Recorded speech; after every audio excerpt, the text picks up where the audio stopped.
Let's continue with Pythagoras. I believe we left off on the inscription of the academy door, "Let no one ignorant of geometry enter here."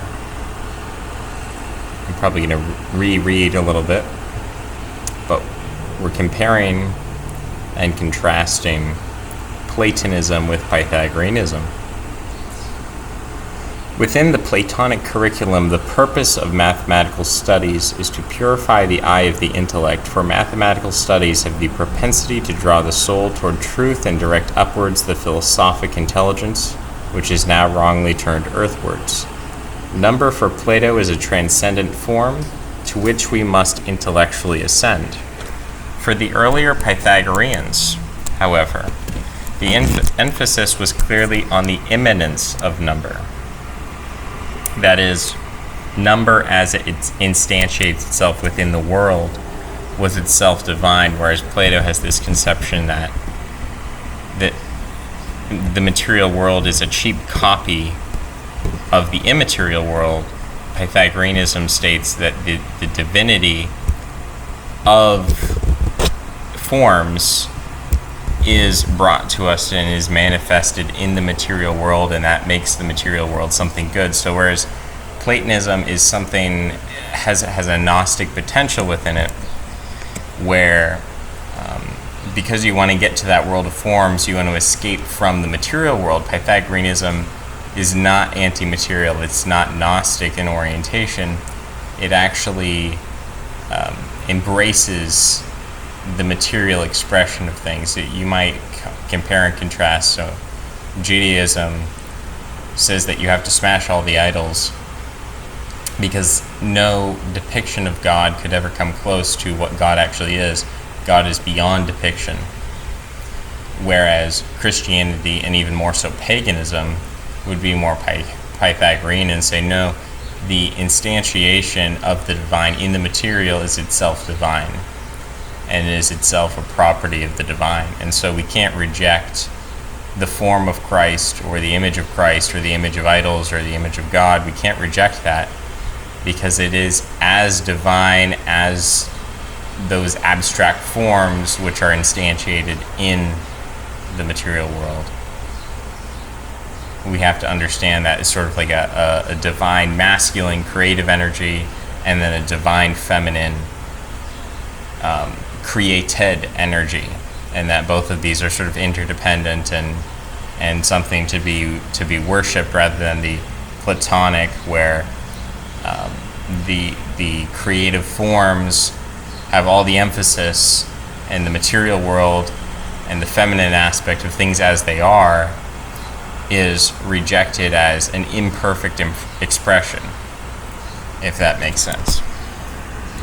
While the Pythagoreans moved the direction of philosophical inquiry from the realm of matter to that of form and principles, Plato took this movement even further than his predecessors. For Plato, mathematical studies are a preparation for the contemplation of divine principles. For Pythagoreans, mathematical studies are the contemplation of divine principles. As Cornelia de Fogel has lucidly observed, for the Pythagoreans, the contemplation of divine law, which was the content of the study of mathematics, was a direct contact with a divine reality, divinity immanent in the cosmos. It was different for Plato. He adopts the Pythagorean notion that number is the principle of order in the cosmos and life, but number as such to him is not yet a theon, divinity. It points at a purely intelligible number, which is a form, eidos, no immanent principle of order within the objects, but a transcendent example. This is the basic difference between the Pythagorean doctrine of number and Plato's theory of forms. Plato's philosophy is a metaphysic of the transcendent, and the Pythagorean philosophy is a metaphysic of the immanent order.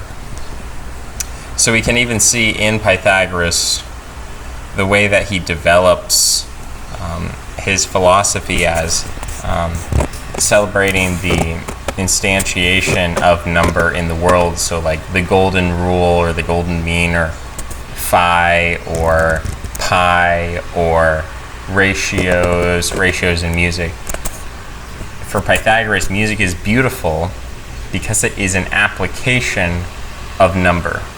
For Plato, music is a representation, or music is a approximation, an imperfect instantiation of, or it's referring to or pointing toward order as a Platonic form, divine principles in their Platonic form. So for Plato, music is never perfect in itself, or it's never divine in itself. Mathematics is not divine in itself, but math and music and all of these things point toward some perfect divine order that is in the realm of abstraction. It's beyond material things. For Pythagoras, order and beauty and all of these notions are not to be found beyond the thing in themselves, but they're actually contained within the things in themselves. So music is purely beautiful, it's purely divine, not because it refers to some original prime mover or some universal, some kind of universal order beyond the thing in itself, but actually the thing in itself is beautiful, the thing in itself is divine. So we could try to trace this back and say, okay, well, we see a progression of abstraction from Pythagoras to Plato. Plato is placing further emphasis on the abstractions in themselves, less emphasis on the material instantiation. And so if we're going to work backwards into prehistory, who came before Pythagoras? We don't really know. We don't really know what exactly people were thinking. Maybe you can look at the pre-Socratics or something like that. But as far as I know, most of what we know about quote-unquote philosophy that people had is from religion. And religion is incredibly symbolic. So there is no difference between the form of the god and the god himself or the god herself. The gods have forms. They are not formless, and their forms have meaning and significance, and they're not simply representative or metaphorical in the way that today we would look at religion, like Christ uses all these parables that are not meant to be true stories. They're simply to represent something or to be a metaphor for something. So you can kind of see Christianity as this waypoint between pure abstraction and pure sensuous materiality. Sensuous materiality being the extreme feminine and total abstraction being the extreme masculine. Pure mathematics being the extreme masculine, and pure sensuous club music, just experiencing the beating of heart and the beating of organs, the Dionysian rise and fall, that cyclical process, that being the presence of the feminine. And in the twin nature of Christ, you get the unity of those two. But after Christ, we have this period, especially with Protestantism, with Puritanism, this period where you say, no, we're going to reject the cross, we're going to reject the icons, we're going to reject tradition, we're going to be sola scriptura, we're going to abstract from the Bible. And now you've gotten to the point where most Christians believe in evolution. They don't believe in Genesis literally. It's just a metaphor. And when we're looking at this dynamic within Christianity, we see that it's a microcosm of something that has been happening on a larger scale in philosophy generally for over 2,000 years, which is this dialectic between Pythagoras and Plato, the shift from a dyad or a dualist synthesis where you see materiality and abstraction as being united and being complementary and being paired with one another, toward the Platonic idea where actually the abstract forms are superior or more perfect, or they're above in a hierarchy. They are above the material instantiation of those forms in the material world. And this is the same process that we see happening with Christianity, where first it's very sensuous, and you go to an Orthodox church, for example. The Orthodox Church is pretty traditional in this respect, they still have the icons, they have the incense, they have the singing. It's a very sensuous experience, and they don't reject that. They don't view it as idolatry. They don't view it as materialistic, because to them the icon of Christ is Christ.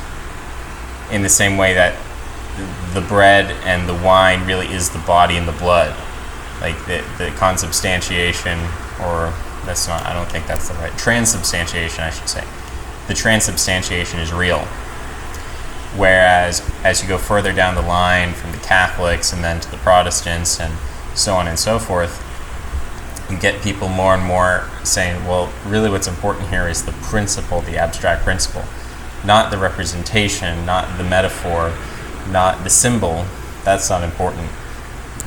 What's important is the meaning behind it, the principle, the logical principles, and then you get to axioms, and then you start competing axioms against one another. And so Christians, they try to look for some kind of root axiom that can explain everything. And the tendency has been to say, okay, well, the only axiom you need is love. And what does love mean?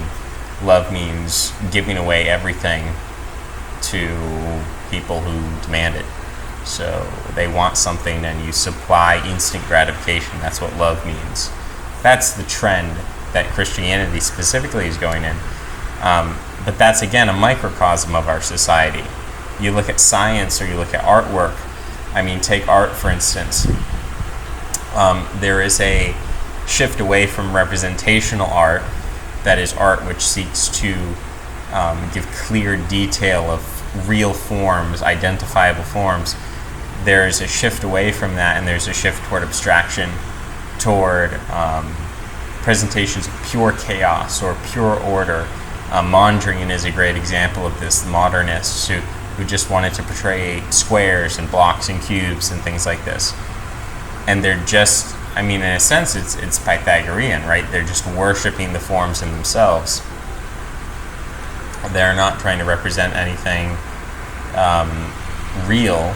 They don't care about, like, the materiality of things. They're not concerned with the reality of things. They're concerned with that which is beyond the reality.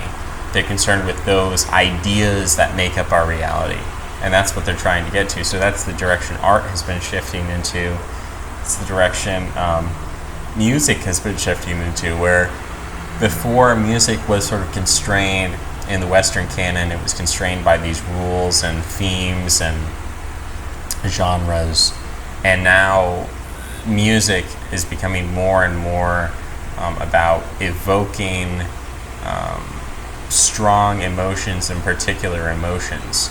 So in the same way, like, classical artwork would be like a very realistic painting of a pear, and that would be considered a worthy piece of art. Now, what emotion does the pear evoke in us? Well, it doesn't really evoke a lot of visceral emotion, but mentally we can appreciate the skill that went into painting that pear. Versus art now is pornographic, erotic, or extremely ugly. It's meant to invoke animalistic responses of, pure lust or pure hatred or fear or disgust or whatever it is. So we've moved away, in a sense, from admiring the abstract skill that went into something without it having any clear message or a clear meaning. We admire the pear because it's a beautiful pear. It's not representing chaos, it's not representing social problems, it's not representing climate change, it's not representing feminism. The pear doesn't represent anything. There's no ideological content to the pear. But it is beautiful because the pear is well crafted, it is well formed. It conforms to systems and theories we have about harmony and proportion. That's why we like the picture of the pear. But we've gone beyond pictures of pears, and now we're concerned about mostly I searched the letter G because my internet wasn't working, so I pressed the letter G on my keyboard and pressed enter. And the first thing I got, I guess anyone can do this, can just search the letter G or search whatever letter, and Google Images brought me up a K-pop Senorita music video, Anita with Becky G, Banana. So 2 women wearing underwear riding a giant banana, and then Becky G. I mean, I guess Becky G is up there because she has the letter G in her name, but those are the 3 top videos that are suggested to me. If I do Google image search, then it's a bunch of G's, some Korean ladies. So the Google image search is a bit better. But it's just interesting the way that, I mean, we all understand that sex sells. And so when we have a capitalist economy, and the capitalist economy is concerned with profit, and it's not restricted by any sort of ideas about temperance or moderation or chastity or civility, or none of these things act as constraints. And so in the absence of those constraints, everything devolves into trying to stimulate the senses as brutally as possible, because that's what sells, and that builds upon itself to the point where you can't compete unless you want to engage in this kind of hyperstimulation. So that's where we're at now. And I guess there's 2 ways of looking at it. One way would just to say that we are moving away from admiring things in themselves to thinking totally ideologically, thinking purely in terms of abstract principles. Another way to think about it would be that there's a balancing act that's going on. And this might be the better argument. That as we as a society have become more abstract, we have become more ideological in some ways. In other ways, we've become less abstract and less ideological and more primordial and more instinctual and more bestial. So there's kind of a coming apart of the human psyche, where originally we would be worshiping gods, we would be worshiping idols. So religious life would be very visceral, it'd be very sensual. You read about Egyptian mythology and it's very sexual in nature. You read about Greco-Roman mythology, it's very explicit in its sexuality. So you look at these systems, and over time religion becomes Puritanized, it becomes rationalized. We have science, we have the de-eroticization of the Weltanschauung, the decentralization of our worldview. And when we think about labor, the concept of labor, there are 3 classes involved in labor. So there's the warrior class, priest class, and merchant class. Now in ancient times, the merchant class would have mostly been men who spoke with one another. So they would speak and they would offer goods, they would offer wares. So there's a visceral sociality to that. Warriors, of course, would fight in combat, so there's a visceral experience through combat. If you're a priest, you're casting spells, you're laying hands on people, you're speaking to people, so there's this viscerality to it. If we think about labor now, labor is mostly office jobs, driving in trucks, dealing with machinery. We think about post-industrial labor. There still is a physicality to it, but as automation takes over, the physicality decreases. So we're becoming less physical, we're becoming less visceral, we're becoming less sensuous in the workplace, in how the economy of our societies work. But at the same time, in terms of the types of media that we consume, you have to understand that in prior ages, the types of media that people would consume, especially in the upper classes, there's a class division here. But in the upper classes, people would admire the painting of the pear. So there is this extreme temperance, this extreme detachment from emotion, especially in the upper echelons of society, that you don't see so much anymore, at least not openly. I think there is still a lot of this conservatism, this emotional conservatism being reserved with one's emotions really is the best way to say it. There is that still in the upper classes because you need that kind of detachment in order to maintain that class status in economic terms and many different anthropological terms. To be successful, you need to have some level of detachment.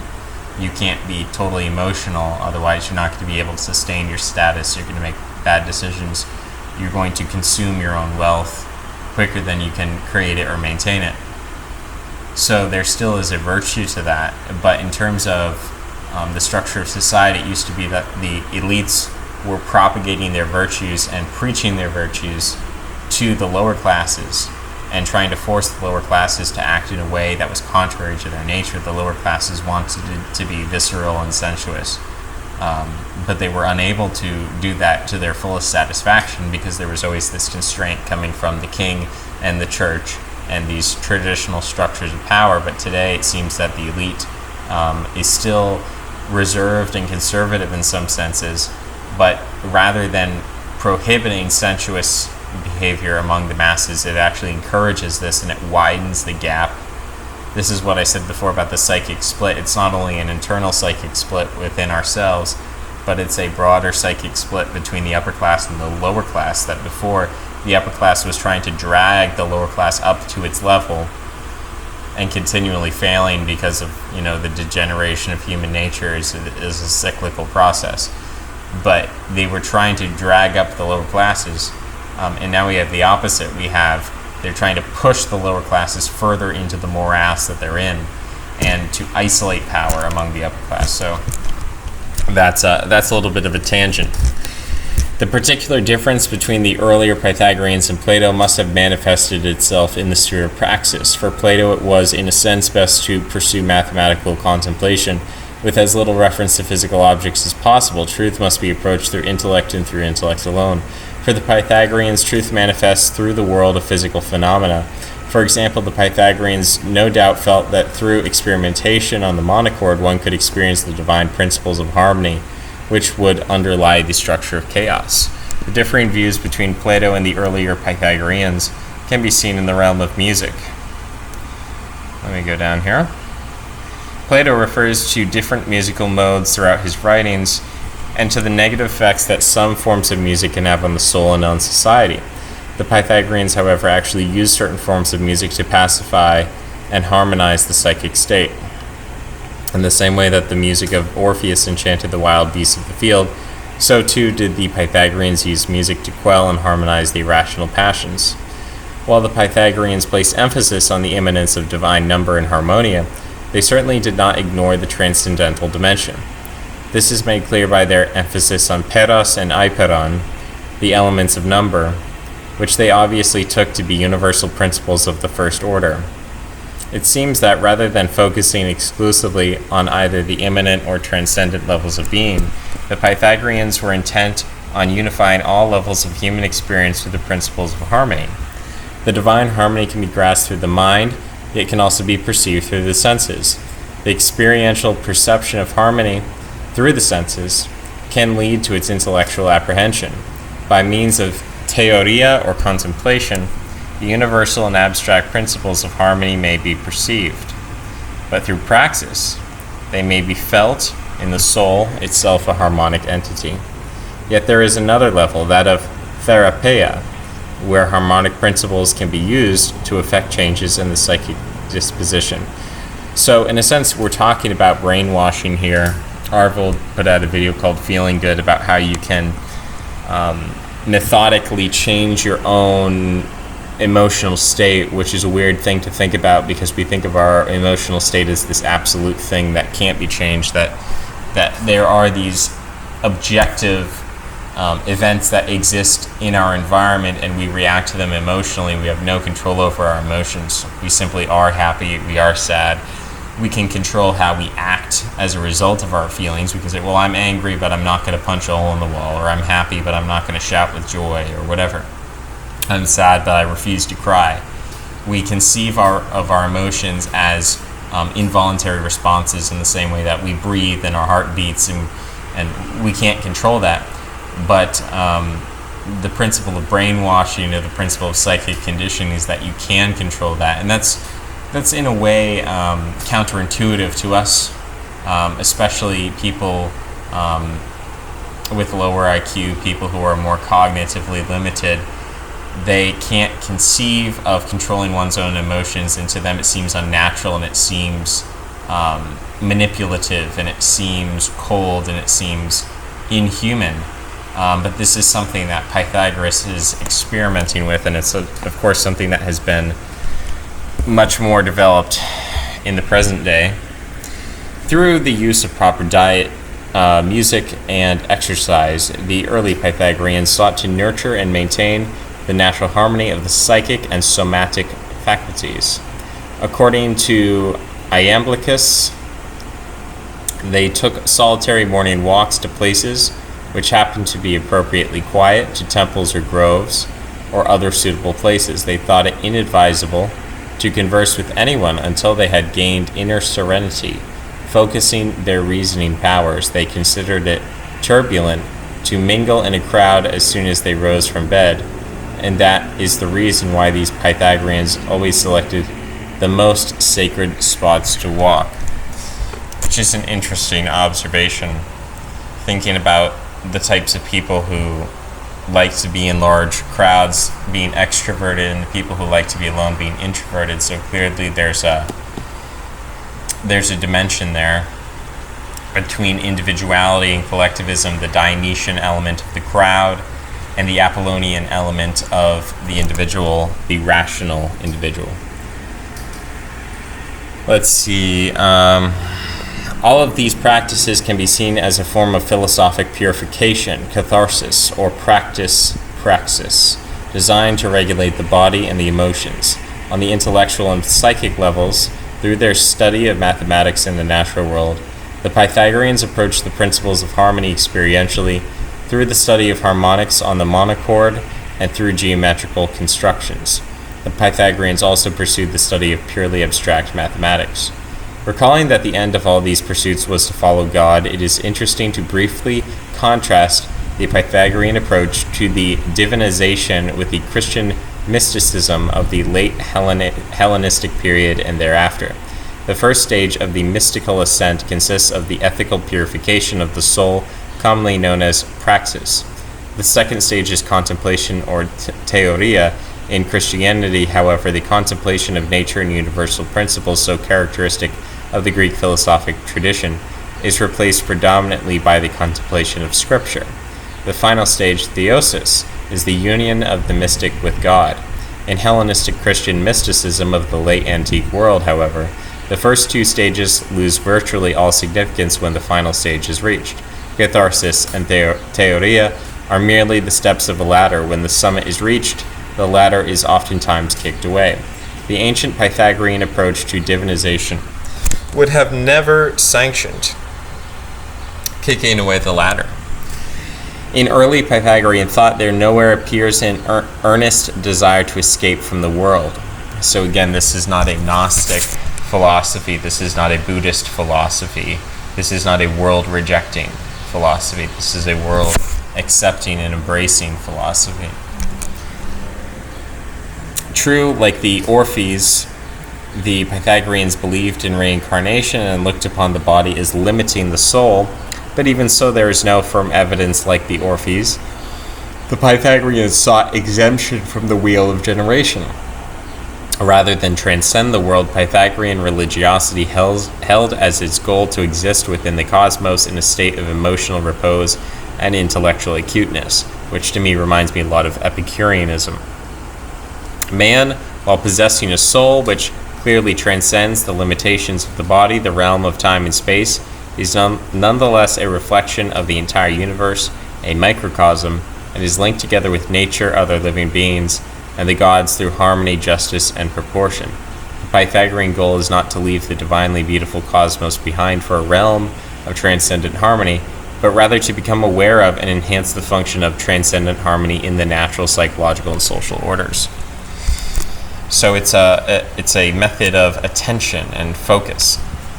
Within this context, it might be noted that the Pythagorean metaphysics has, from ancient Greece to the present day had an influence on the arts. The lesser can lead to the greater, and natural beauty, which is relative, can lead to the apprehension of transcendent beauty, which is absolute. This is, of course, a Platonic sentiment, but it is foreshadowed in the structure of Pythagorean thought. Perhaps, however, it would be more accurate in Pythagorean thought, with its immanent metaphysics, to suggest that the universal is realized through the particular. The use of mathematics and geometrical harmonies in sacred architecture, for example, can lead to the perception of and resonance with universal harmony. For example, through the medium of Pythagorean geometry, a sacred edifice has the potential to become a celestial mediator. Through the harmonic nature of its structure, the heavenly principles of a harmonic form are reflected on earth, yet the effect that this harmony has on those that are receptive to its beauty, the particular, may not be exalted or may be exalted to perceive the universal. This twofold principle is applicable not only in architecture, however, but indeed in all the arts. That was footnote 48. Pythagorean politics and ethical theory. The central insights of the Pythagoreans concerning the significance of harmonia were applied to a political theory as well. In the same way that harmonic proportion underlies the health of the balanced soul, so too does the principle of justice underlie the living structure of a healthy state. In this regard, Plato's Republic, which is a study of both justice in both the psychic and social realms, appears to be firmly based on earlier Pythagorean conceptions. Plato, via Analogia, identifies the three parts of the soul with three different parts of society, and shows how both the soul and society attain their peak of excellence when each part receives its due, and when each of these parts fulfills the particular function for which it is best adapted. It is not possible to say whether Plato's tripartite division of society corresponds precisely with an earlier Pythagorean division, although it is known that the Pythagoreans identified justice with proportion, of which they viewed geometrical proportion as being the most perfect. Like Plato, the early Pythagoreans were aristocrats, in the authentic sense of the word, believing that the best government will be composed of those best qualified to govern, as opposed to other political systems in which leadership is based on wealth, on power, or on the choice of the populace. In other words, democracy. Finally, it should be noted that the Pythagoreans were the first philosophical school to concern themselves with such political and social questions which fell outside the natural philosophy of the earlier Ionian tradition. So I guess there is an earlier Ionian tradition that we should be looking into if we want to know who preceded Pythagoras.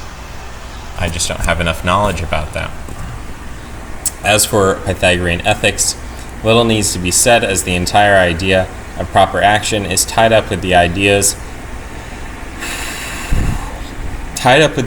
of philosophy as a way of life and the nature of the soul and the cosmos. As one discovers the structure and nature of the soul and experiences and begins to understand the principles of harmony, it seems inevitable that such insight will leave a mark on one's personal conduct and dealings with others. Nonetheless, as the writings in this volume demonstrate, the Pythagoreans did not hesitate to make use of aphorisms and other explicit ethical teachings. At all events, however, it will be seen that these teachings reflect and spring from the more universal insights of Pythagorean thought. In short, because each part is linked to the whole through harmonia, every action has its repercussions, either beneficial or not, for which the individual is supremely responsible. The Pythagorean tradition and its development. To survey the influence of Pythagorean thought would expand this introductory essay beyond reasonable borders, insofar as the basic conceptions of the Pythagoreans have influenced a long line of thinkers from antiquity reaching up until the present day. Nonetheless, something should be said about the thought of the early Pythagoreans and the Neo-Pythagoreans of the first centuries BC and CE, thus helping to place some of the writings here assembled into their proper context. As the biographical accounts in this volume show, the downfall of the original Pythagorean school had much to do with the anti-aristocratic sentiments amongst the populace of South Italy. A revolt was led against the Pythagoreans led by Cylon in 500 BCE, some say because he was rejected admission into the school, and a period of unrest followed. During the revolt led by Cylon, or during another revolt which followed, various meeting houses were attacked, and a good number of Pythagoreans may have perished in the flames. This final attack seems to have been rather successful, and those Pythagoreans that remained alive seem to have migrated to mainland Greece, with the exception of Archytas at Tarentum. Unfortunately, the details concerning the attack on the school are sketchy, and little more can be said than the above. The Pythagoreans did, however, carry on in mainland Greece, where centers were established at Phlios and Thebes. Echecrates went to Phlios, Xenophilos went to Athens, and the names of Lysis and Philolaus, I think it's Philolaus, are associated with Thebes. And it was there that Philolaus, that doesn't sound like the right, Philolaus. Maybe Philolaus. It was there that Philolaus taught Simmias and Cebes, or Cebes, who appear as characters in Plato's Phaedo. Philolaus, who was, the emphasis in that word is difficult. Philolaus, who was born around 474 BC, was the first Pythagorean to actually record the teachings of the school in writing. Hence his fragments, which are collected in this volume, possess an exceptional value. Archytas, first half of the 4th century BC, who was the general of Tarentum and one of the Pythagorean mathematikoi, like Philolaus, made contributions to mathematics, geometry, and harmonic theory. He was visited by Plato in 388 BC, and it is possible that Archytas was Plato's model for the so-called philosopher king. This brings us to a discussion of Plato himself. Born 428, died 348 BC, which is not a topic of minor significance, for as Guthrie has observed, in general, the separation of early Pythagoreanism from the teaching of Plato is one of the historian's most difficult tasks, to which he can scarcely avoid bringing a subjective bias of his own. If later Pythagoreanism was colored by Platonic influences, it is equally undeniable that Plato himself was deeply affected by earlier Pythagorean belief. Footnote 49. Let's see if there are any interesting footnotes here. No, there's nothing until 54. Many important Pythagorean influences have already been noted on the thought of Plato, and perhaps it would be fair to view Plato as the most important Pythagorean thinker in the history of the West. There's been quite a bit of interest in Pythagorean thought in the early academy as well, and it has been suggested that the idea of the academy was in due part to the inspiration of the earlier Pythagorean school. Whatever the case, some points of contact include the tripartite division of the soul, Plato's usage of the one and the indefinite dyad, the theory of education in the Republic, the identification of the one and the good in the unwritten doctrine referred to by Aristotle, the Pythagorean character of Plato's lecture on the good reported on by Aristotle, the idea that the soul of the philosopher attains order by contemplating those things which possess order in nature, the idea that the goodness of anything is due to order and arrangement, the idea that various beings are linked together through geometrical equality, the idea that the doctrine of idea numbers in the Dogmata Agrapha reported by Aristotle, the various examples of Pythagorean musical symbolism. Shouldn't it be Aristotle? Aristotle enjoyed telling a story about Plato's lecture on the good. Everyone went there with the idea that he would be put in the way of getting one or other of the things in human life which are generally accounted good, such as riches, health, strength, or generally any extraordinary gift of fortune. But when they found that Plato discoursed about mathematics, arithmetic, geometry, and astronomy, and finally declared the one to be the good, no wonder they were altogether taken by surprise. insomuch that in the end some of the audience were inclined to scoff at the whole thing, while others objected to it altogether. And we have nothing more important for many footnotes. Following Plato in the leadership of the Academy was his nephew Speusippus, 407 to 339 BC, who is also quite interested in Pythagorean thought. He suggested that there exists a one above being, an important teaching of later Neo-Pythagorean and Neoplatonic thought, and also wrote a work on Pythagorean numbers about the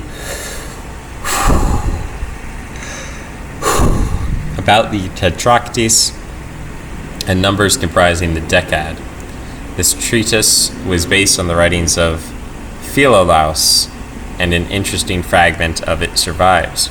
Aristotle showed an interest in the Pythagorean school and even wrote an essay on the Pythagoreans, which does not survive. One of his students, Aristoxenus of Tarentum, was a music theorist and was in touch with the last surviving generation of Pythagoreans at Phlios. Aristoxenus, who might have been one of the Pythagorean mathematikoi, possessed an antiquarian interest in the school and wrote a biography of Pythagoras, which is quoted from by Porphyry, Iamblichus, and Diogenes Laertius.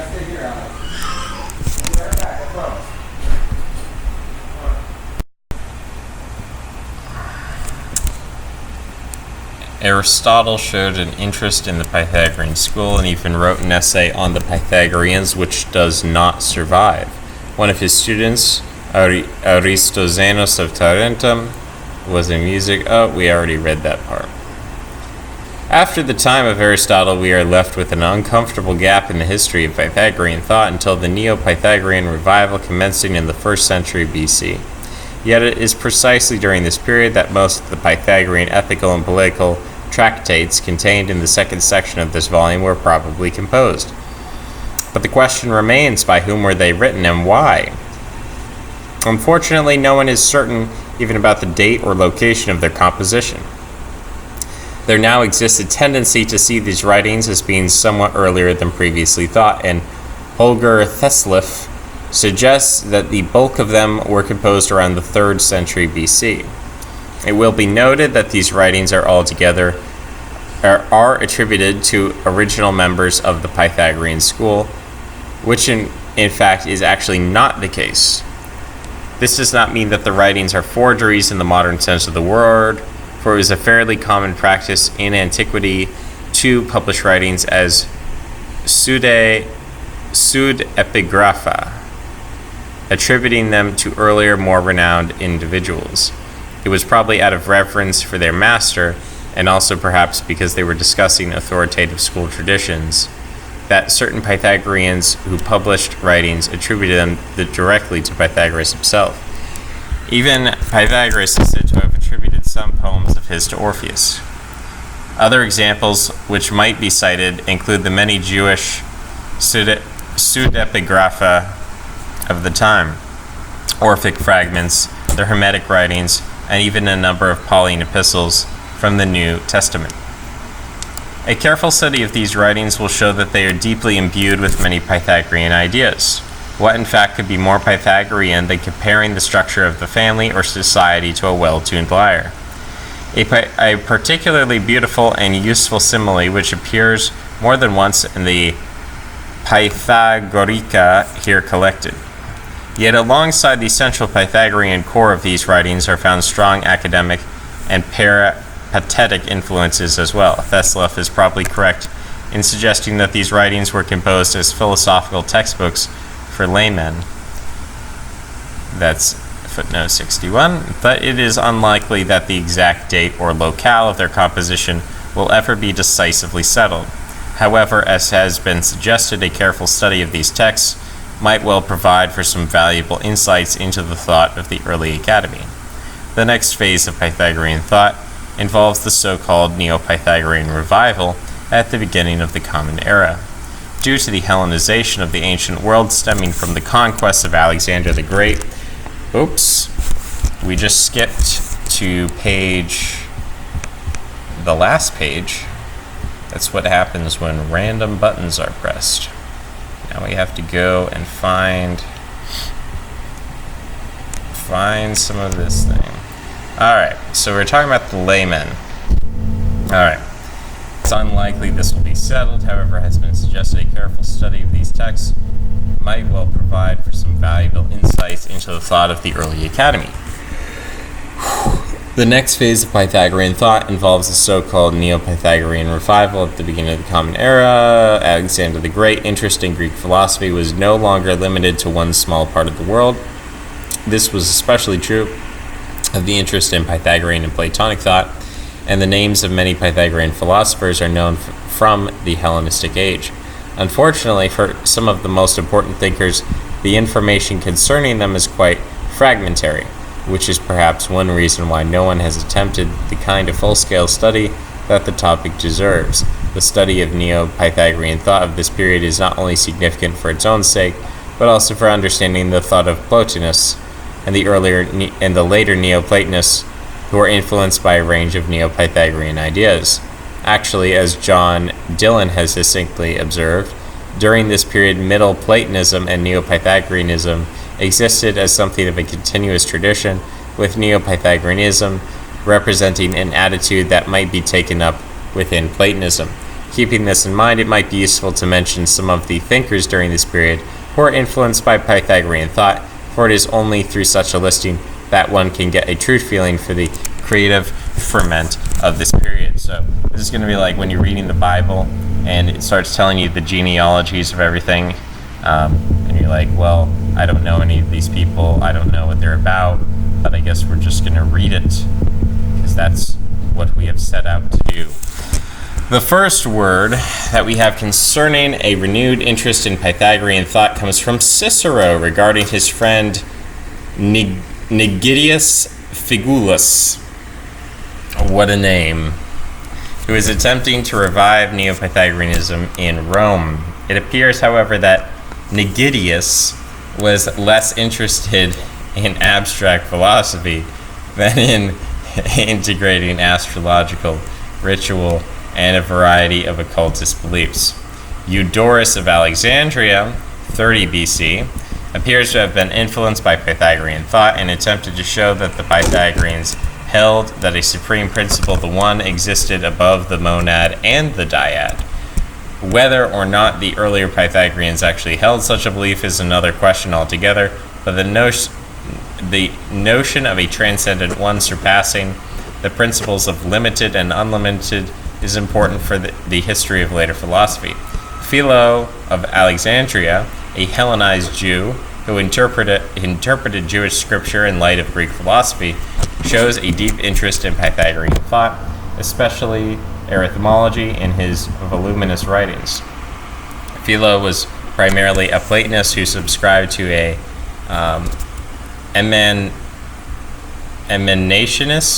emanationist cosmology, which he tried to reconcile with Jewish thought, but it is interesting to note that he was referred to by Clement of Alexandria, an early church father, simply as Philo the Pythagorean. We should not fail to mention Apollonius of Tyana, a colorful figure who flourished during the first half of the 1st century CE. Apollonius was perhaps more of a Pythagorean wonder-working ascetic than a philosopher.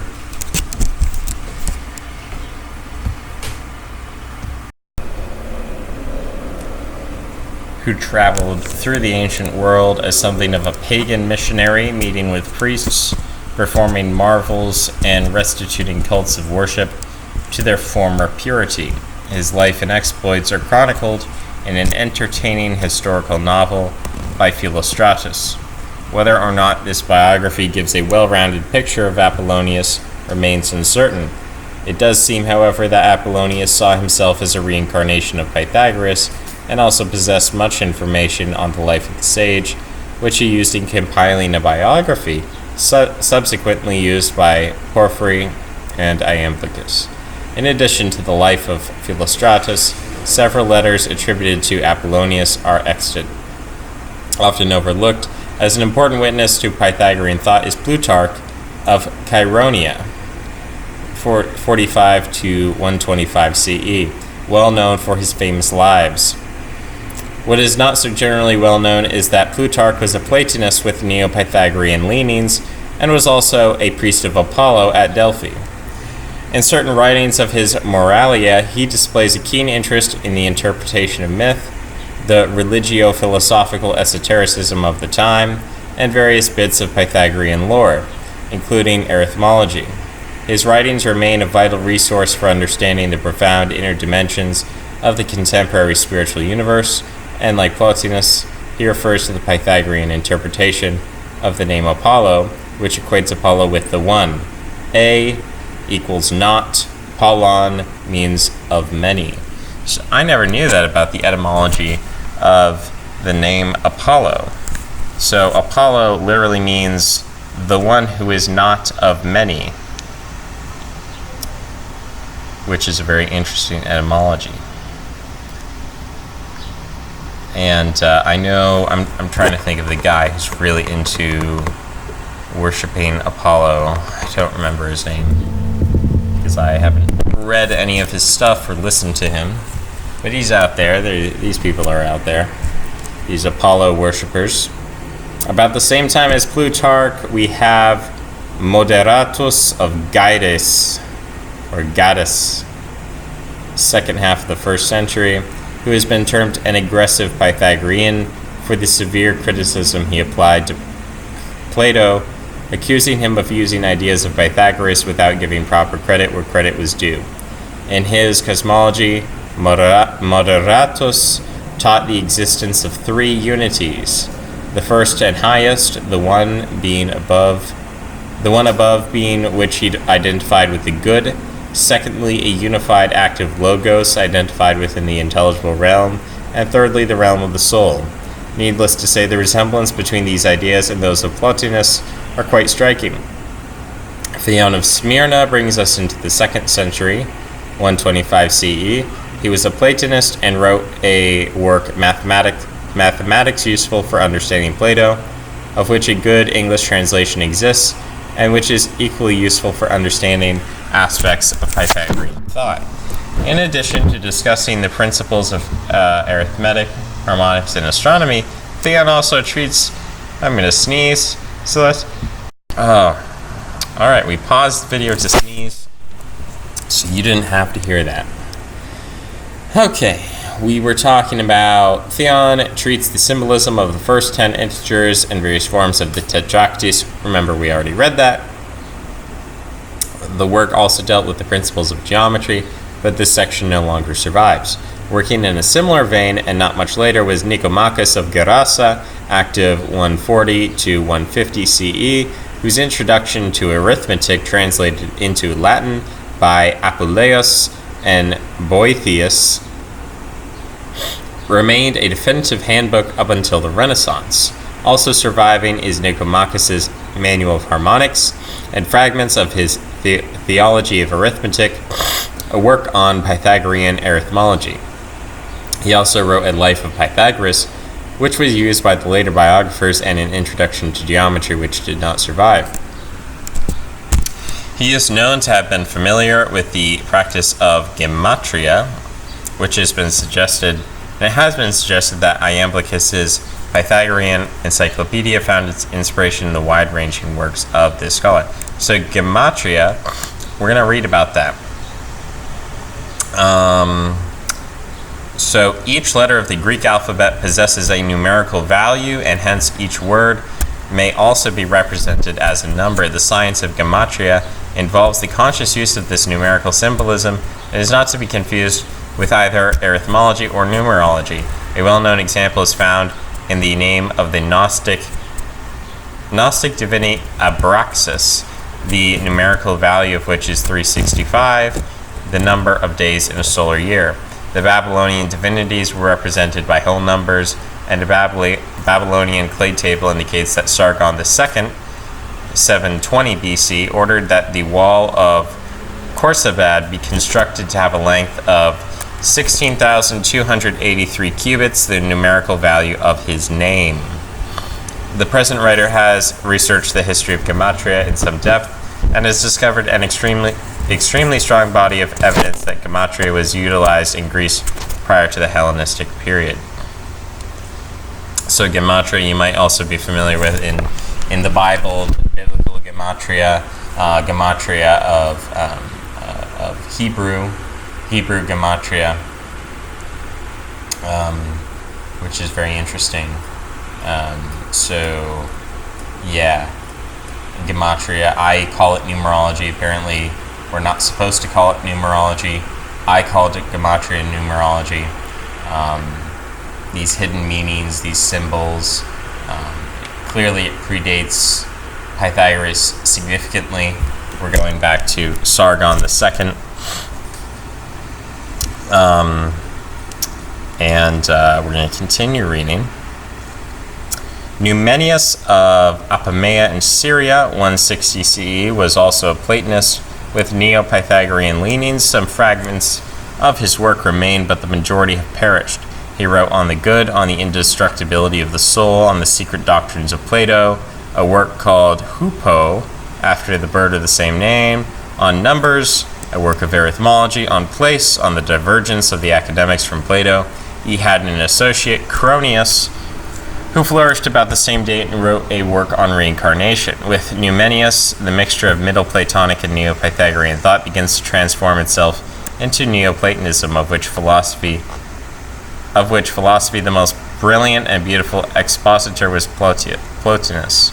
Plotinus seems to have been influenced to a certain degree or a certain extent by the thought of Numenius, and John Dillon sees Plotinus as his direct teacher being Ammonius's Saccus, circa 230 CE, as being a Platonist of a strongly Neo-Pythagorean cast. The main feature which differentiates Neoplatonism from Middle Platonism is the Neoplatonic doctrine of the transcendent absolute, the one which exists above the realm of being. However, as we have seen, Plato's nephew, Speusippus, Eudorus of Alexandria, and Motaratus of Gades all posited the existence of such a transcendent principle. Even Plato himself in the Republic suggests that the good, which he identified with the one, exists above being. Footnote 69. Oh my goodness, we're almost to the end of this chapter. As is typical, the clear-cut distinctions between various schools and periods are not always so sharp as one has been led to believe. This is especially true of the distinctions between Middle Platonism and Neo-Pythagoreanism in the period outlined above. In addition to the doctrine of the one above being, Plotinus, 204 to 269, also held that the intelligible realm, which he identified with nous, or mind, exists as a unity diversity, as a differentiated image of the one. So it brings to mind in the Bible where it says, God has made man in the image of God. Well, what do we mean by the term image there? Well, here we're talking about this Pythagorean concept of an image. Let me reread the sentence. An image. So when we talk about image, we're not literally talking about, God has 2 arms and 2 legs or something like that, but that there is a symmetry between the human mind and the mind of the divine. Hence, this world of forms, which contained all the laws and principles of the universe, can be seen as the living union of the monad and the indefinite dyad, with the monad acting as the limiting and form-giving principle in the realm of nous, while the indefinite dyad acts as the intelligible matter upon which the monad acts. The indefinite dyad also provides for the element of infinity, which allows for the existence of an unlimited number of forms and souls in the realm of mind. Henceforward, Pythagorean ideas played an important role in subsequent Neoplatonic thought. Porphyry, 233 to 305, Plotinus's successor, wrote a biography of Pythagoras, which was part of his history of philosophy in 10 books. Iamblichus, 330, who was a student of Porphyry and thought of himself as a full-fledged Pythagorean, undertook the task of writing a multi-volume Pythagorean encyclopedia, which included the life of Pythagoras, reproduced in a number of works: the Exhortation to Philosophy, the Common Mathematical Science, Commentary on Nicomachus's Introduction to Arithmetic, 3 books on the natural, ethical, and divine conceptions which are perceived in the science of numbers, of which the Anonymous Theology of Arithmetic is based on the 3rd book, and 3 lost works on Pythagorean harmonics, geometry, and astronomy, bringing the total number of volumes up to 10, the Pythagorean perfect number. The Pythagorean component of Neoplatonism did not end with Iamblichus, but rather continued through to the closing of the school in Athens, only to resurface in Renaissance Florence, with the thinkers associated with the Cosimo de' Medici's Platonic Academy, of which Marsilio Ficino was the head. This is not to imply that only pagan thinkers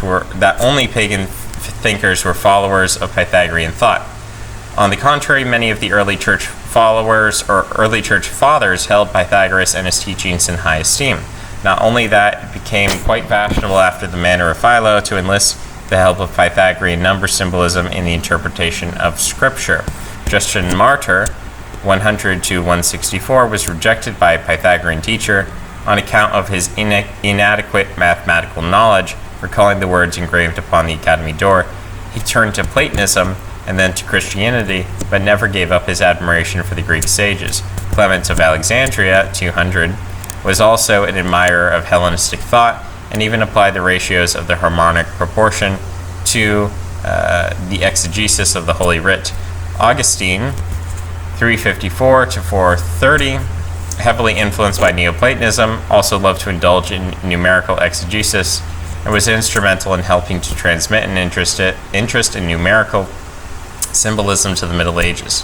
Also important in the transmission of the Pythagorean ideas to the following age were the pagan encyclopedists of the antique world. Macrobius, first part of the 5th century, discussed Pythagorean thought in his commentary on the Dream of Scipio, and Martianus Capella, 410 to 429, in his allegorical work on the seven liberal arts, the marriage of philology and Mercury, discussed arithmology and book 7. Another important source for the medievals was Boethius, 480 to 525, especially his works on arithmetic and on music. Having arrived at the close of the ancient world, we have also arrived at the end of our survey. Pythagorean ideas continued to be transmitted in the works of Christian thinkers and applied in the realm of sacred architecture by groups of medieval masons.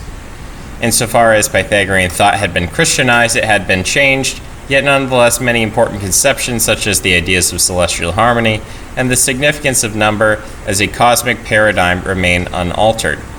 There was a brief and beautiful renaissance of Pythagorean thought at the cathedral school of Chartres in France in the 12th century, due in part to a Latin translation of Plato's Timaeus, and of course there was a renewed interest in Pythagorean thought with the rediscovery of a class of classical writings during the rebirth of learning in Renaissance Italy. All right, well, we have come to a philosophy of whole systems on, if you could just tell me the page, that'd be great, on page 46, and we still have a ways to go. Battery is going low, and we've made it to an hour. That's all for now. Thanks for listening, and I'll see you guys next time. Bye-bye.